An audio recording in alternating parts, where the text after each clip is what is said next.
Fil-katekesi tagħna llum eżisti xtaqt li nirrifletti dwar litra pastorali li l-isfijiet tagħna l-eċċellenzi tagħhom Monsignor Paolo Cremona u Monsignor Mario Grech tawna fil-żmien ta' Ottubru ta' l-2011 fejna jitkellmu mill-kwalità tal-ħajja nisranija. Sinċerament nħoss li hija ittra pastorali ħafna f'waqta, għandha kontenut sabiħ immens, rilevanti ħafna għaċ-ċirkostanzi ta' żminijietna, u nħoss li tkun vera ħasra jekk din tkun kelma lil mulejja tina u aħna nħallu għaddejja. Ek nixtieq niġbed l-attenzjoni qabel ma nibda nikkummenta bil-mod il-litra li nixtieq naqsama fi 3 katekeżijiet ħalli nitlu fiha ftit fil-font u ma nagħtuwix il-ġemp. Jekk lu ħaġa nixtieq ngħid kemm importanti li nżommu f'moħħna kelma li qalilna Ġesu, min jisma' lilkom ikun qed jisma' lili. Meta aħna qed nisimgħu il-kelma tar-rajja tagħna, aħna profondament nemmnu li qed nisimgħu il-kelma ta' Ġesu. U dinha nixtieq nagħmilha enfasi. Il-kelma tar-rajja spiritwali tagħna, il-kelma tal-isqfijiet tagħna, eżisti għal-inqas għalina aħna li nemmnu, aħna li aħna Kattoliċi, il-kelma tar-rajja tagħna mhijiex xi opinion poll. Mhijiex kelma ta' xi opinjonista. L-isqfijiet tagħna mhumiex xi opinjonisti, hekk jiktbunna ittra pastorali biex jagħtuna l-opinjoni tagħhom fuq xi suġġett partikolari. Xejn minn dan. Hija kelma li huma qed jgħidulna bl-awtorità tagħhom ta' isfijiet, awtorità li dejjem biex taqdi lill-komunità nisranija, awtorità li dejjem biex taqdi l-kelma tagħha l-ewwel qabel kollox. Għaliex il-ħidma tal-isfijiet primarjament hija li propju jxandru l-kelma tagħha u jkunu ta' gwida lina kif aħna ngħixuha bħala Knisja. U allura importanti immens li aħna kif jgħid il-kelma tagħha f'waħda mill-kitbiet illi jridu nistmaw il-kelma tagħha bħala kelma tagħha kif tassewwi. Ċertament l-ittra pastorali tal-isfijiet tagħna mhijiex kelma tagħha fis-sens li hija kelma kanonika fil-Bibja. Però hija l-kelma tagħha llum li l-mulej qed ikellimna. U jekk nifmu li l-mulej qed ikellimna permezz tar-rajja tagħna, aħna ma nistgħux insoddu widnejna għall-kelma tagħhom. Aħna ma nistgħux inħallu din il-kelma jiġrila kif tiġri l-parabola taż-żerriegħa. Inħalluha taqa' fil-mogħdija jiġi x-xitan l-asfur li jnaqqara. Jew nisimgħuha bi ftit entużjażmu mbagħad tikber u tonħoq, ix-xewk joħnoqha. Jew inkella ma jkollix erruq fina ħamrija baxxa ma tistax tikber.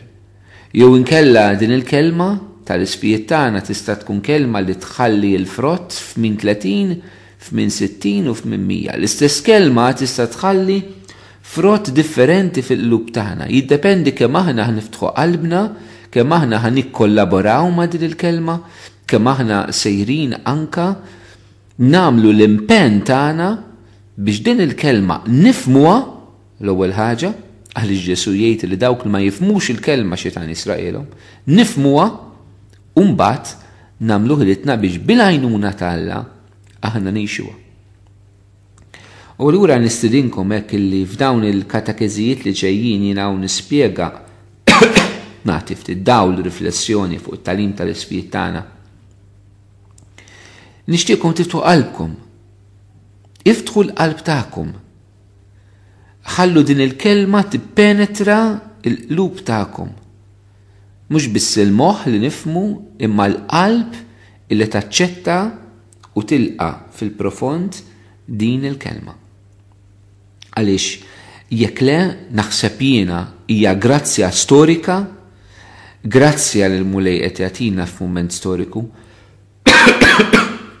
illi aħna rridu ngħixu. Ek l-ewwel ħaġa it-titlu fih innifsu ta' litra pastorali, il-kwalità tal-ħajja nisranija. Naħseb, ma nafx kellhom f'moħħhom l-isfijiet meta jaslu dan it-titlu, però mhumiex ikellmuna minn sempliċiment il-ħajja nisranija, imma jitkellmu minn kwalità ta' ħajja nisranija. U naħseb fih innifsu dan diġà għandu tifsira, fih innifsu dan diġà għandu sens. Għaliex illum għandna tendenza li ngħixu ħajja nisranija, ngħidu li aħna nsara, imma il-kwalità tal-ħajja nisranija tagħna fil-verità ma tantx taqbel ma xiġifieri tkun nisrani.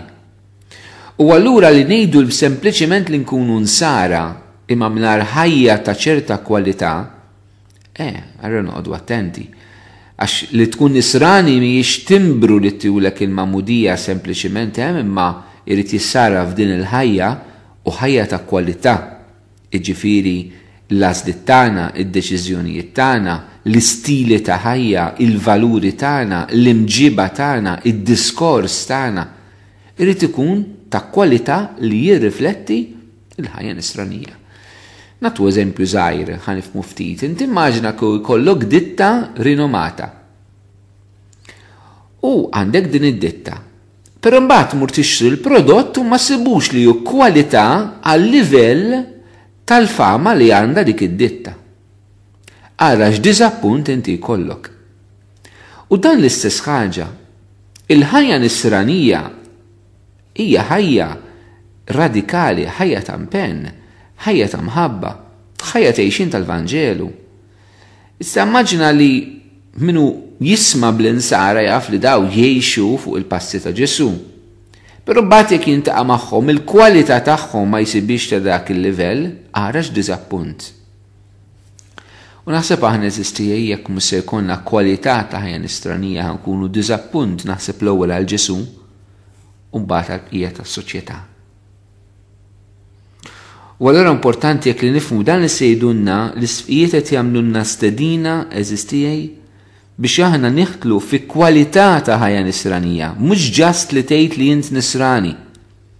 Mhux sempliċiment li inti tgħid li jiena mammet, mhux sempliċiment li tgħid jiena mmur qudies il-ħadd, imma xi stil ta' ħajja qed tgħix.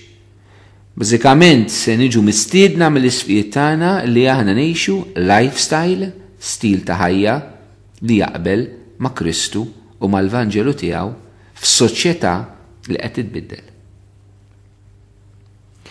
L-isfijiet jibdew din il-littra tagħhom eżisti bil-kelma ħutna.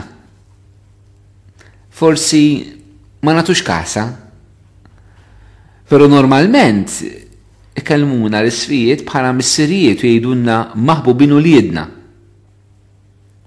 Però l-ittra pastorali tibda bil-kelma ħutna, forsi huwa dettall li għal ħafna ma jfisser xejn ma jagħtux kasu.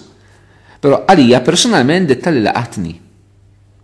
Għaliex l-isfijiet qed ipoġġu lil nfushom f'mixja magħna. Ir-rajja spirituali tagħna qegħdin jimxu mixja magħna u din tkun attitudni ta' fraternità, attitudni fraterna illi kull wieħed u waħda minna irid jieħu. Kif l-isfijiet qegħdin iġibu ruħhom magħna qed ikellmuna bħala ħuthom. Aħna rridu nitkellmu bejnietna ninsara u ma' nies li mhumiex insara bħala ħutna. Din hija l-attitudni bażikament tal-Vanġelu. Meta ġie sejdilna intom il-kol aħwa. Ċertament, qed jgħidulna ħutna ma jfissirx li mhumiex il-missrijiet tagħna fil-fidi. Tibqa' din ir-rol partikolari ta' kull isqof u ta' kull saċerdot li huwa missier għalhekk insejħulu fader. Però hekk f'dan iż-żminijiet ta' bidla li l-isfijiet tagħna jindirizzawna bħala ħuthom, xejn li qegħdin jagħmlu din il-mixja huma stess magħna bħala aħwa, bħala komunità waħda, jien naħseb għandna napprezzawha. Għandha tina fiha nfisha mentalità u fiha nfisha għandha tagħtina attitudni partikolari li nifhmu tassew li aħna rridu nġibu ruħna wkoll ta' aħwa f'dak kollu li se jiġi propost f'din littra. Il-kuntest ta' din littra li fiha l-isfijiet batunna l-ewwel jgħidulna wara mument ta' skiet u riflessjoni xtaqu li jagħtuna din littra. Ma trix tkun għaref nafu f'pajjiżna dal-aħħar il-dibattitu l-istorbju nista' ngħid li kellna dwar l-ixju kollha tad-divorzju bl-eżodu tagħha kien dak li kien bl-introduzzjoni tal-liġi tad-divorzju fl-ewwel Ottubru tal-2011 f'pajjiżna. Kien żmien fejn kellna ħafna ilħna, ħafna jdud, ittieħdet id-deċiżjoni mill-poplu Malti, konsegwentament ittieħdet deċiżjoni mill-membri parlamentari tagħna, konsegwentament għaddit il-liġi, konsegwentament diġà għandna persuni li japplikaw għad-divorzju. Il-Knisja stednitna kif diġà semmet f'mument qabel li wara dan kollu wieħed hemm bżonn jieqaf jiskot u jirrifletti. U għeduna li wara żmien ta' riflessjoni jiġu għandna bħala l-poplu ta' Alla bi gwida, b'dixxerniment li fil-fatti qegħdin jagħmlu jżommu l-kelma tagħhom dak li qalulna. Però naħseb anke minn dan għandna bżonn għax nitalmu. Il-bżonn tal-ħajja nisranija li waħna nitalmu nisktu quddiem il-ġrajiet ta' pajjiżna, nisktu quddiem il-ġrajiet ta' ħajjitna. Li nifqu nirriflettu ma nibqgħux nixru mkaxkrin. Aħna qegħdin ngħixu f'dinja storbjuża, ħafna storbjuża. Li tkun waħdek fis-solitudni, fis-skiet. Waħdek malla. Waħdek miegħek innifsek. Waħdek mal-ħolqien. Waħdek ma' min tħobb. Li tkun waħdek u hemmhekk tirrifletti minn dak li inti għaddej minnu. Naħseb huwa rari ħafna fis-żminijiet tagħna nista' ngħid kemm hu diffiċli, mu speċjali għal min jgħix fil-qalba tad-dinja li jsibna l-mument. Però jastedina rridu nifqu niskutu nirriflettu. Għaliex jekk ma nirriflettux nibqgħu għomja, is-skiet jiftaħlek għajnejk. Ir-riflessjoni tikdawl ġdid. Ir-riflessjoni tgħinek biex int ma tibqax tirrepeti dak li kont qed tagħmel. U jista' jkun li dak li kont qed tagħmel kien tajjeb għal żmien imma mhux tajjeb għal żmien ieħor. U allura importanti ħafna li anka wara dak li għaddejna minnu fl-ixju tad-divorzju u mhux biss kif ħansemmi l-qudiem, il-bżonn ta' skiet. Ir-riflessjoni biex nitalmu naqraw l-istorja fid-dawl ta' rida ta' Alla għall-bniedem. Imbagħad l-isfijiet qabel ma jeħtlu għal din l-qalba tal-ittra jgħidulna wkoll li jixtiequ li f'dan mument ta' kalma it-tama tagħhom li hija li dak li se jgħidulna jidħol fil-qalb ta' kull wieħed u waħda minna. Propju għalhekk għażilt li nagħmel dawn it-tliet katekeżijiet fuq l-ittra pastorali biex ix-xewqa tal-isfijiet tagħna li jiena nemmen li hija x-xewqa ta' Ġesu mhux kif qedtilkom min jisma' lilkom jisma' lili li verament l-ittra ma nħalluwix tgħaddi ma tidħol fil-qalb ta' kull wieħed u waħda minna. U għal dan il-għan nixtieqkom dawk minnkom li huwa possibbli wkoll dawn il-katekeżijiet li faċilment poġġuhom fuq sidi wieħed tistgħu tordnawhom. Verament qasmuhom anke l-oħrajn. Ħalli jkollhom iċ-ċans f'mument ta' skiet li jkunu jistgħu jisimgħu din il-kelma u tidħol f'qalbhom. Kelma li konvint ma nistgħux nisimgħuha ta' darba x'huwa wisq importanti s-suġġett li għandna qudiemna.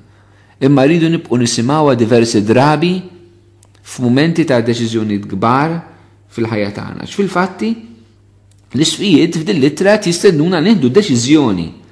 Deċiżjonijiet importanti jgħidulna fuq il-kwalità tal-ħajja nisranija ta' kull wieħed u waħda minna. Dina xi ħaġa li se torqod lil kulħadd. Il-kol aħna qegħdin niġu mistiedna mill-kbir sa żgħir li nieħdu deċiżjonijiet fuq xiex fuq il-kwalità tal-ħajja nisranija. Mela ma tistax tgħid li inti nisrani u f'mument kruċjali li qegħdin ngħixu f'pajjiżna f'Malta Għawdex int ma tuħux deċiżjoni. Deċiżjoni kif ħatgħix ta' nisrani kif se naraw. Jekk ma niddeċidux eżistijej, iż-żmien jiddeċidi għalina u nitkaxkru. Jekk ma niddeċidux, iż-żmien jiddeċidi għalina u mhux bil-fors jiddeċidi għalina deċiżjonijiet tajbin. Jekk ma niddeċidux, ħadd ieħor jiddeċidi għalina. Jekk ma niddeċidux, iċ-ċirkustanzi jibdew jiġġeċidu għalina. Qegħdin f'mument li aħna rridu nieħdu deċiżjoni kif se naraw l qudiem. Qegħdin mument li rridu nqumu mir-raqda spiritwali tagħna. Qegħdin f'mument li aħna l-insara rridu noħorġu mill-medjokrità. Mument li aħna l-insara rridu nqumu fuq saqajna. Nifmu xi ġifieri tkun nisrani u ngħixu dan b'imħabba u radikalità lejn Ġesu, lejn il-Knisja u lejn is-soċjetà. Din id-deċiżjoni qed jgħidulna l-isfijiet eżistijej li kull wieħed minna rid jagħmel trid twassal biex il-Knisja fi żminijietna tkun ħmira għas-soċjetà tal-lum. Mela d-deċiżjonijiet tagħna lkoll mhux id-deċiżjonijiet tal-kurja, mhux id-deċiżjonijiet tal-isfijiet waħedhom, mhux id-deċiżjonijiet tal-qassisin, tal-patrijiet u s-sorijiet, id-deċiżjonijiet tagħna lkoll flimkien. Ħadd minna ma jista' jfarfar mir-responsabilità li għandu bħala nisrani biex nibnu knisja li tkun ħmira fis-soċjetà. Din mhijiex huwax l-isqof, huwax il-Papa, huwax il-Kurja, huwax il-Kappillan. Din id-deċiżjoni li rridu noħduha il-kol flimkien biex il-Knisja ssir ħmira fis-soċjetà tagħna. Kulħadd irid jieħu d-deċiżjoni u l-impenn tiegħu. Il-Knisja ssir ħmira tajba daqskemm int tieħu d-deċiżjoni, mhux daqskemm l-isqof jieħu d-deċiżjoni. Int li qed tismani issa, int min int. Daqskemm int tieħu din id-deċiżjoni. Daqshekk il-Knisja ssir ħmira. L-isfijiet qed ipoġġulna anke din l-immaġni ta' Kristu stess meta jgħidilna li nkunu ħmira, li nkunu melħ, li nkunu dawl. Il-ħmira kif nafu mhijiex kollox fl-aġna. Irridu narfu li aħna bħala nsara, kif ħannaraw f'soċjetà mibdula, mhux kulħadd se jkun nisrani, imma aħna rridu nkunu dik il-ħmira illi l-aġna nerfgħu għal fuq, illi nkunu ta' stimolu, ta' dawl, ta' melħ, ta' toma tajba. Maħnis se nkunu kollha nsara fi żminijietna, jalla nkunu, però r-realtà turina li mhijiex hekk. U f'soċjetà meta fejn mhux kulħadd nisrani, minnu nisrani irid jifhem kif se jkun l-rol ġdid tiegħu f'dik is-soċjetà. Kif is-soċjetà titbiddel, ir-rol tal-Knisja wkoll jieħu direzzjoni differenti. Id-direzzjoni li rridu naqbdu hija d-direzzjoni li nkunu ħmira fis-soċjetà tagħna. U dan kollu l-isfijiet li għadu biss l-introduzzjoni tagħhom fil-paragraf tagħhom qegħdin jaqduh max-xahar ta' Ottubru frabta partikolari mat-talba ta' Rużarju. Litra pastorali tagħlaq biex l-isfijiet iħeġġuna biex aħna nitolbu Rużarju ta' kuljum, iħeġġuna biex fl-intenzjoni tagħna ta' Rużarju indaħlu il-fema l-ħsieb hekk din ix-xewqa li juruna f'din l-ittra li nieħdu deċiżjonijiet ġodda dwar il-kwalità tal-ħajja nisranija u anke biex din il-bidla li hemm bżonn issir fil-Knisja tkun imsaħħa bit-talb tal-Madonna magħna. Mela 3 raġunijiet xtaqgħu jaqduha m'Ottubru li hu x-xahar ta' Rużarju. Nitolbu ir-Rużarju kuljum b'din l-intenzjoni li jkollna deċiżjoni ġodda l-kwalità tal-ħajja nisranija, fil-għarfien li bil-qawwa tagħna biss dan mhux biżejjed, imma għandna bżonn li dan kollu jiġi imsaħħaħ mit-talb lil Marija. U nżid ngħid bit-talb ta' Marija. Il-Katekiżmu ta' Knisja Kattolika minnu meta jitkellem il-Madonna faqda waħda mal-Knisja fit-talb tagħha bħalma kienet fiċ-ċenaklu pereżempju, it-talb tal-Knisja jissaħħaħ bit-talba ta' Marija Omma.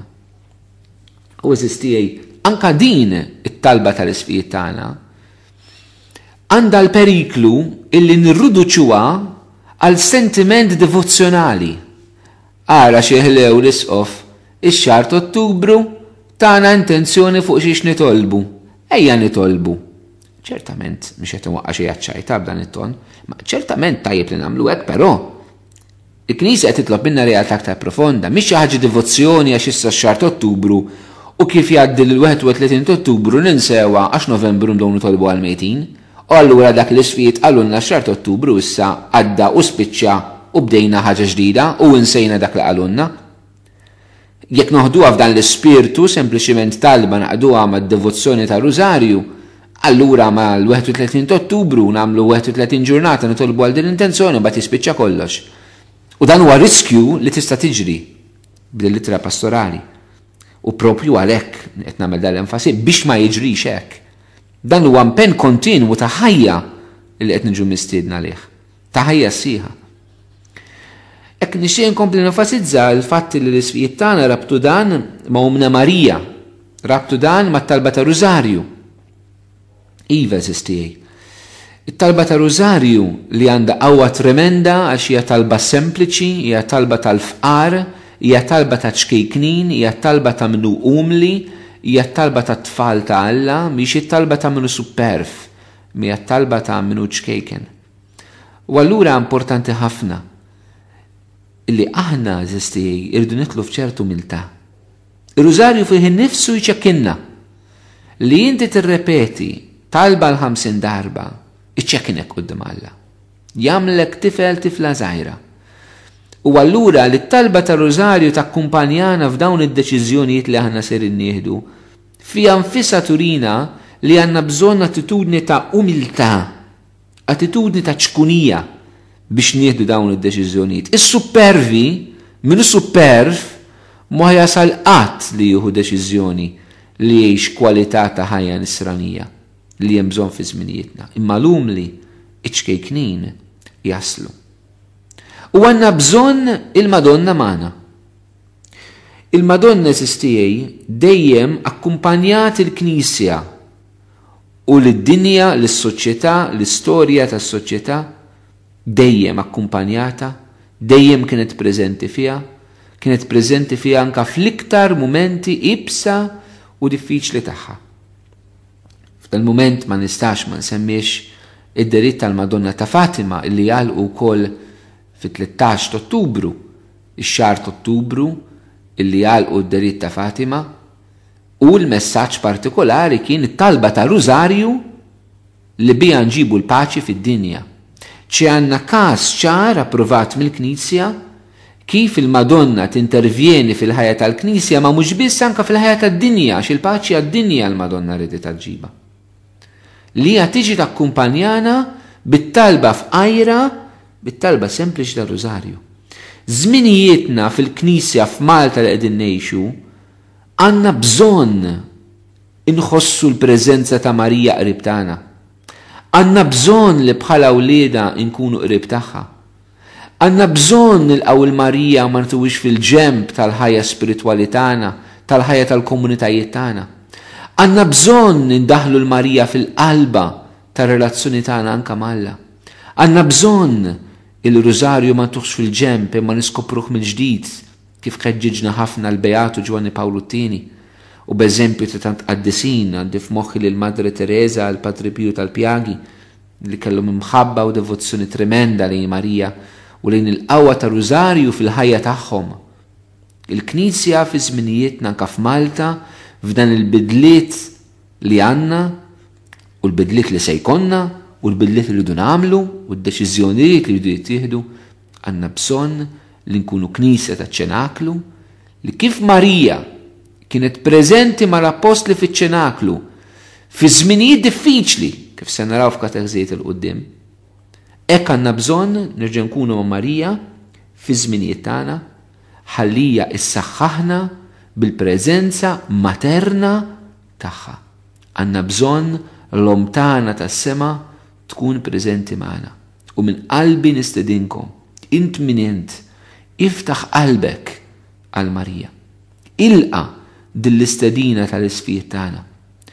Li ħanieħdu deċiżjonijiet, nirriflettu fuq id-deċiżjonijiet tal-kwalità tal-ħajja nisranija tagħna li għandna bżonn nieħdu u niddeċiduhom fid-dawl tal-kelma talla, fid-dawl tat-talim tal-Knisja, fid-dawl tal-bżonnijiet tas-soċjetà tagħna llum, imma mhux waħedna imsaħħin mill-preżenza tal-om tagħna tas-sema bit-talba ta' Rużarju. U jekk nagħmlu dan, il-mulej jagħtina sliem.